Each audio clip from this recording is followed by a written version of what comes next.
कराची का प्यारी भेण फहमीदा अशरफ बलोच संदोसी नसर उमाणे थी।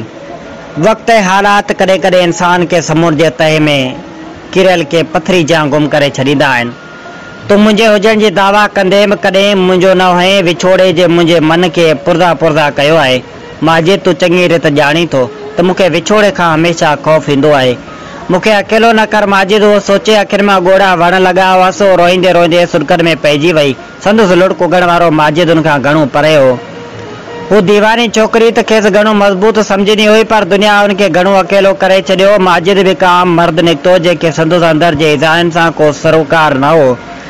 जॾहिं बि माजिद खे ॾुखे वक़्त में सॼो, तॾहिं हर भेरे उनखे मोहन जी खाइणी पई। ॻाल्हाइण त तमामु परे जी ॻाल्हि, पर हू मामूली मैसेज जो जवाबु ॾियण में गवारा न कंदो हो।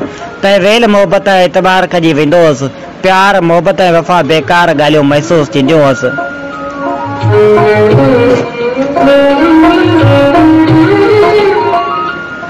माण्हू लफ़्ज़नि जा पत्थर हणी हणी खेसि ॼण संसार करे छॾियो हुअसि। पहिरियां पीउ ऐं पोइ भाउ जे वञण खां पोइ पाण खे दुनिया में सफ़ा अकेलो सम्झंदी हुई।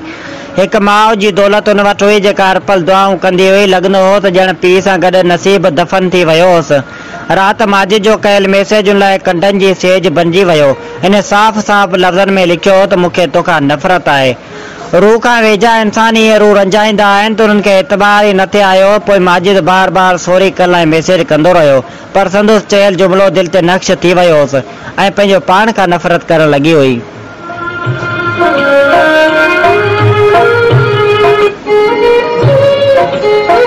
कई भेरा हिन रत जे रिश्तनि खे हाणे पंहिंजे रत पीअंदे महसूसु कयो।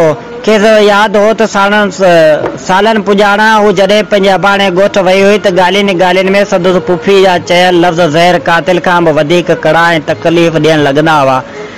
जॾहिं भले ख़ासि तौर ते दिलि ॾुखाइण लाइ चयो हो त तुंहिंजो आहे केरु, त भाउ न पीउ न भेण, असां वटि त सभु रिश्ता आहिनि, अकेली त तूं आहीं। उहे जुमिला न हुया, पर सिधा तीर हुया जेके दिलि जे आर पार थियण लॻा, भरपूर ताक़त रखंदा हुआ। उन्हनि मुनाफ़िक़त जे विच में माजिद खेसि पंहिंजो लॻो हो, पर उनजे अखियुनि में ज़ाहिर रहम ऐं हमदर्दी खे पंहिंजे लाइ मोहबत सम्झी वेठी हुई।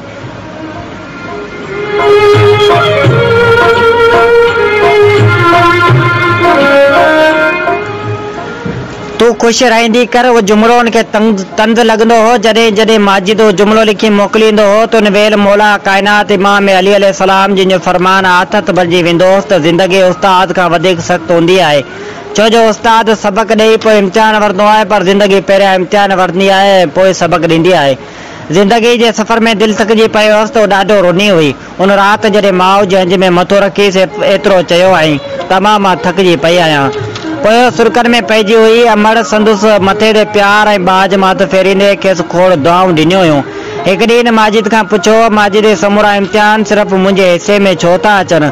मां त कॾहिं कंहिंजे दिलि न आहे ॾुखाई, पोइ ईअं त थींदो आहे। ख़ुदा मां हमेशह सुठी उमेद रखंदी कर। चरी मजबूरियूं थी सघनि थियूं, पंहिंजे लाइ मशल राह बणिजी पवनि। माजिद तसली ॾिनी हुई, पर हिनखे उन खोखली आस ते को बि यकीन न हो। सॼी दुनिया मूंखे अकेलो छॾे ॾे, पर माजिद अकेलो छॾे उहो महज़ तस्वर बि जी झोरण लाइ काफ़ी आहे।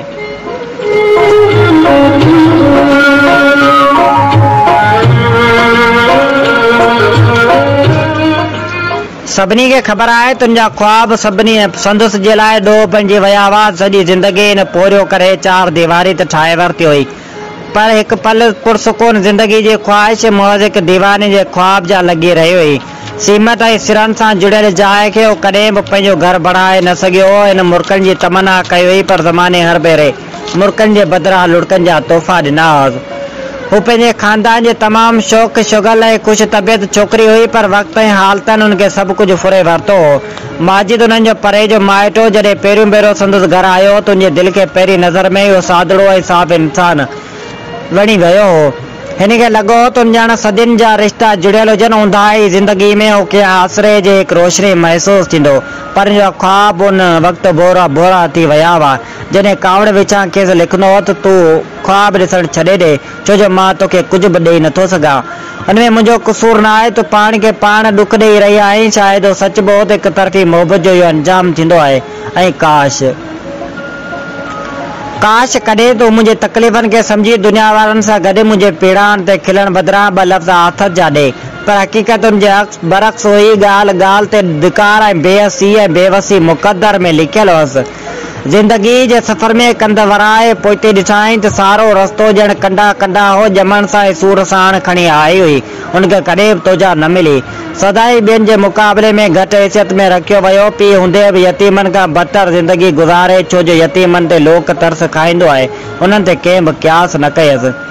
हमेशह ठठोल कई, कदम कदम ते ॾुकायो। ज़िंदगी जो उहा उदास शाम बणिजी वई जंहिं लाइ दीद खणनि ताईं सिर्फ़ु ऐं सिर्फ़ु वेगाइण पोई ऐं गुड़नि जो हिकु न खुटंदड़ समुंड हो ऐं को बि त न हो जेको हिन जे मथे ते शफ़क़त जो हथु रखे।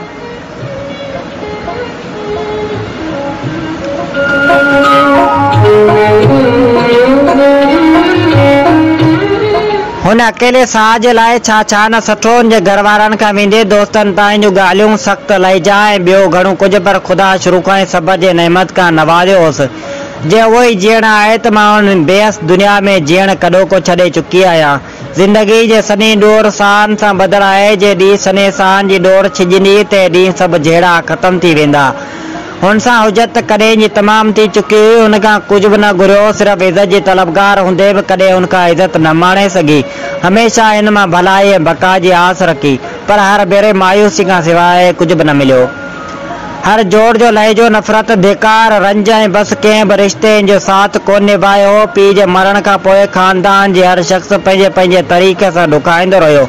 हद त तॾहिं थी वई जो अबनि ॾाॾनि जे तरफ़ां ॾिनल घरड़ो बि गनीमत जो माल सम्झी फुरियो वियो। उहो 12 सालनि खां पोइ जॾहिं पंहिंजे ॻोठ वई हुई त सभु कुझु बदिलजी चुकियो हो। न बदिलिया हुआ त अॼु बि पंहिंजा मज़ाज जे दिलि में बार बार ख़्यालु त आहे काश बाबा हुजे हा त मूंखे ईअं परदेस वसाइणो न पियो हा ऐं ईअं ज़िंदगी ठोकरनि में न उचे हा। हिन पंहिंजा बि कंहिं मारे हूंदा ऐं क़बर में दफ़न न कनि हा। पंहिंजनि वटि अहसासु हुजे हा त दुनिया जे मेले में गुम थियल ॿार जीअं न हुजे हा। हू घणो थकिजी पई हुई। हुन सम्झो त माजिदनि खे तकलीफ़ुनि जे क़ैद मां कढंदो, पर हू हुन सां ॻाल्हाइण जो बि रवादार न हो।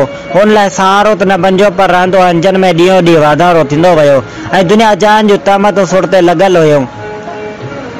हिन घणो सोचियो ऐं पोइ बार बार आज़मायो, पर हुन लाइ सुकून किथे बि न हो। हू कंहिंखां पुछा करे कीअं चवे त तूं किथे आई।